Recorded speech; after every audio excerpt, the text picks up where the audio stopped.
नमस्कार दोस्तों, स्वागत है आपका पितृलोक दर्शन चैनल पर। दोस्तों, आज अमावस है, तो हम पितरों के बारे में ही चर्चा करेंगे।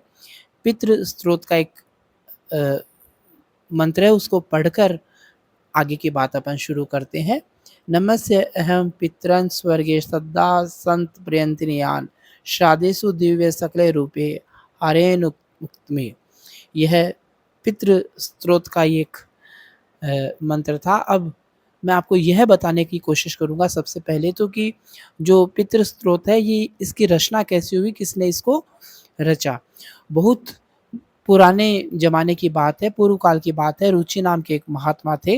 वे पितरों के अनन्य भक्त थे। विरक्त होकर भगवान का भजन करते हुए वे मुनि वृत्ति से रहते तथा ममता और अहंकार से रहित होकर इस पृथ्वी पर विचरण करते थे। उन्हें किसी से भय नहीं था, वे बहुत कम सोते थे। उन्होंने न तो अग्नि की स्थापना की और न ही अपने लिए घर बना रखा था। वे दिन में एक बार भोजन करते और बिना आश्रम के ही रहते थे। उन्हें सब प्रकार की आसक्तियों से रहित एवं मुनि वृत्ति से रहते देख उनके पितरों ने कहा कि पुत्र, तुम्हें विवाह करना चाहिए। अगर तुम विवाह नहीं करोगे तो तुम्हें इस जीवन में भी क्लेश उठाना पड़ेगा और मृत्यु के बाद में भी तुम्हें क्लेश ही भोगने पड़ेंगे। तो रुचि ने कहा कि हे पितृगण, मैंने मेरे जीवन में कोई परिग्रह नहीं किया है, इसलिए मैं विवाह नहीं करना चाहता।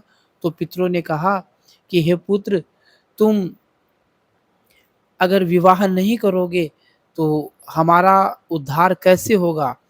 तो रुचि ने अपने जो पित्र थे उनसे पूछा कि वेद में तो कर्म मार्ग को अविद्या कहा गया है, फिर क्यों आप लोग मुझे उस मार्ग पर चलने का कह रहे हैं? तो पितर बोले, यह सत्य है कि कर्म को अविद्या ही कहा गया है। इसके अतिरिक्त यह मिथ्या नहीं है, यह तनिक भी मिथ्या नहीं है। फिर भी इतना तो निश्चित है कि उस विद्या की प्राप्ति में कर्म ही कारण है, तो तुम्हें विवाह करना चाहिए। अगर तुम विवाह करते हो तो निश्चित तौर पर हमारा उद्धार होगा। तो रुचि ने कहा कि हे पितरों, अब तो मैं बूढ़ा हो गया हूँ, भला मुझको कौन स्त्री देगा? इसके सिवा मुझ जैसे दरिद्र के लिए स्त्री को रखना ही बहुत कठिन है। तो पितृ बोले कि पुत्र, यदि हमारी बात नहीं मानोगे तो हम लोगों का पतन हो जाएगा और तुम्हारी भी अधोगति होगी। यूँ कहकर पितर उनके देखते-देखते वायु में समा गए और उसको दिखाई देने बंद हो गए। तो जो रुचि था उसने अपने जो पितृ थे उनकी बात मानी और वो है ब्रह्मा जी की तपस्या में लीन हो गए। जब उन्होंने बहुत कठोर तपस्या की तो ब्रह्मा जी खुद वहाँ पर अवतरित हुए और उन्हें वरदान दिया। और वरदान देने के साथ-साथ ब्रह्मा जी ने उन्हें एक बात और कही कि अ, जो तुम्हारे पितृ हैं वह तुम पर प्रसन्न होंगे, ये मुझे पता है। तुम्हें मनोवांछित पत्नी और पुत्र प्रदान करेंगे। भला पितर संतुष्ट हो जाए तो क्या नहीं दे सकते। तो फिर रुचि ने अपने पितरों की पुनः आराधना की और जो आराधना की वही पितृ स्त्रोत के रूप में हम पढ़ते हैं। एक पद तो मैंने आपको बताया, अब इसके जो कई पद हैं उनका मैं हिंदी अर्थ आपको बताना चाहता हूँ कि रुचि ने पितृ स्तोत्र जो पढ़ा, पितरों की जो स्तुति की, उसमें उन्होंने क्या-क्या कहा।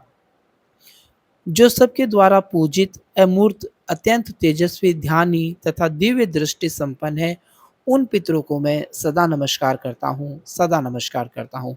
जो इंद्र आदि देवताओं, दक्ष, मारीच, सप्तऋषियों तथा दूसरों के भी नेता है, कामना की पूर्ति करने वाले हैं, उन पितरों को मैं प्रणाम करता हूँ।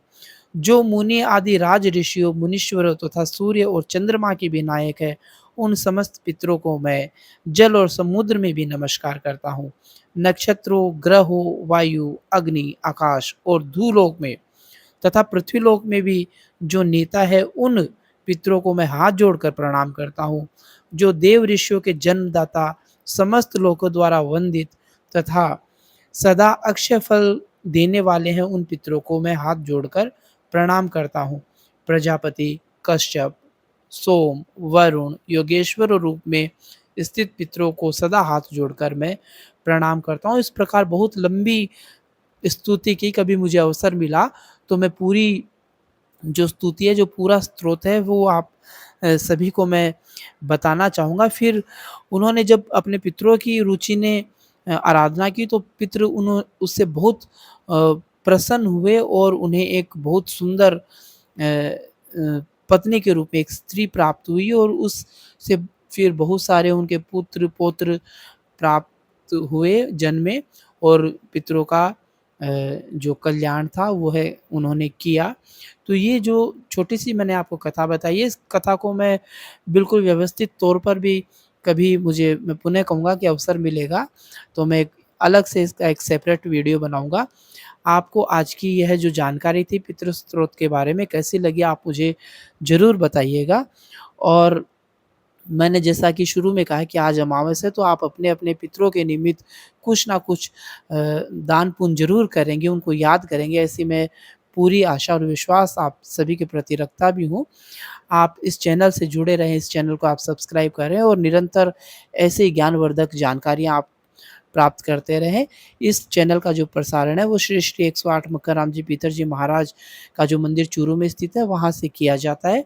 जितनी भी आपको जानकारियाँ दी जाती है वो सारी की सारी शास्त्रीय प्रमाणों के आधार पर होती है। किसी प्रकार की कोई बोगस जानकारी आपको नहीं दी जाती है। पुनः मैं कहूँगा कि आज अमावस है तो आप अपने-अपने पितरों का ध्यान ज़रूर करें, उनको याद करें।